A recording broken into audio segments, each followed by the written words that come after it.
হাজার চেষ্টা করেও হতে পারলেন না প্রথম। দর্শকদের মন ভেঙেছে এবার সারেগামাপা। সকলেই ভেবেছিলেন আরাত্রিকা হবেন প্রথম, কিন্তু ফলাফল প্রকাশ হতেই চমক। কেন তার ঝুলিতে এলো না পুরস্কার? চলতি মাসের 2 তারিখ ছিল সারেগামাপার গ্র্যান্ড ফিনালে, আর এর ফলাফল ঘোষণা হতেই নতুন করে দানা বাঁধে বিতর্ক। আসলে দর্শকরা ভেবেই নিয়েছিলেন এবারের সারেগামাপায়ের বিজেতা হবেন আরাত্রিকা, কিন্তু বাস্তবে তেমনটা না হওয়ায় মন ভাঙে দর্শকদের। রেগে আগুন হয়ে যান এই সঙ্গীত শিল্পীর ভক্তরা। কিন্তু কেন প্রথম হতে পারলেন না আরাত্রিকা? আজকের ভিডিওতে আমরা সেই বিষয়টা নিয়েই আলোচনা করব। একটুর জন্য সারেগামাপায়ের ট্রফি হাতছাড়া হয়েছে বাঁকুড়ার ভাদুলের মেয়ে আরাত্রিকা সিনহার। ফাইনালে পৌঁছলেও প্রথম তিনি থাকতে পারেননি, তবে জিতে নিয়েছেন কালিকা প্রসাদ অ্যাওয়ার্ড। সম্প্রতি এক ফেসবুক পোস্টে আরাত্রিকার বাবা সৌমু সিনহা দাবি করেছেন, মানে তোকে বাঁকুড়া বই মেলায় গান গাইতে দেয়নি, খাদ্য মেলাতেও তোর নাম থেকেও বাদ গেছে। তথ্য সংস্কৃতি দপ্তর হয়তো জানেই না তুই গান করতে জানিস, সবটা শুধু দেখে গেছি। অনেকে তোকে গণসঙ্গীত শিল্পী বলেও দাগিয়ে দিয়েছিল, তোর পিঠে সেটে দিয়েছিল পার্টি স্ট্যাম্প। যদিও এসবই এখন অতীত। সারেগামাপায়ের পর সাফল্যের 7ম স্বর্গে আরাত্রিকা।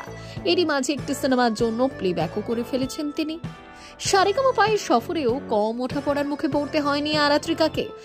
একসময় তাকে নিয়ে শুধু গণসঙ্গীত গান দাবি তুলে ট্রোল করা শুরু করে একাংশ মানুষ সোশ্যাল মিডিয়ায়। এখানেই শেষ নয়, 9 মাসের সফরের কিছুটা সময় বিচারকরাও হতাশ হচ্ছিলেন আরাত্রিকার পারফরমেন্সে।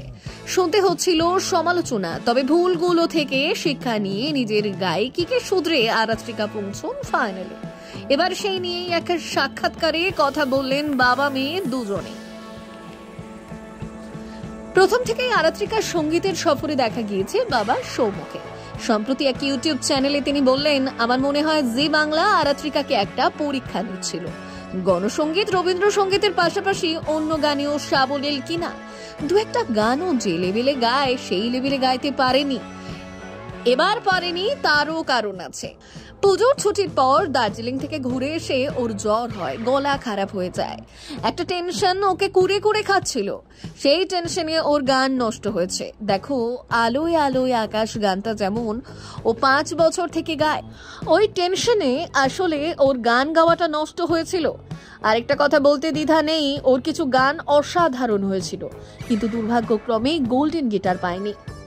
ও গানওয়ালা যা গেয়েছিল তাতেও পারফর্মার অব দ্য ডে হওয়ার কথা, কিন্তু ও বিচারকদের কাছেই 10-এ 10 পায়নি।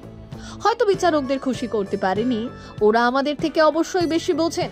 এই যে ভালো পারফরমেন্সের পর ও গোল্ডেন গিটার পাচ্ছিল না, এতে হয়তো ও ডিস্ট্র্যাক্ট হয়েছিল। এটা ভাবতে ভাবতে হয়তো নেক্সট পারফরমেন্স গুলো খারাপ হয়েছিল, এটা আমার মনে হয়েছিল। বাবার পাশে থাকা আরাত্রিকা জানান, পুজোর পর সেই ঠান্ডা লাগার সময় তিনি 18 থেকে 20 দিন গান গাইতে পারেননি। গ্রুমিং করতে যাচ্ছিলেন, কাশি চলে আসছিল। এরপর স্বাভাবিকভাবেই প্র্যাকটিস করতে না পারার কারণে সেই পারফরমেন্স খারাপ হয়। তারপর ওই চাপে আরো একটা, এভাবে বেশ কিছুদিন টালমাটাল চলেছিল। ব্যুরো রিপোর্ট, প্রথম বাংলা।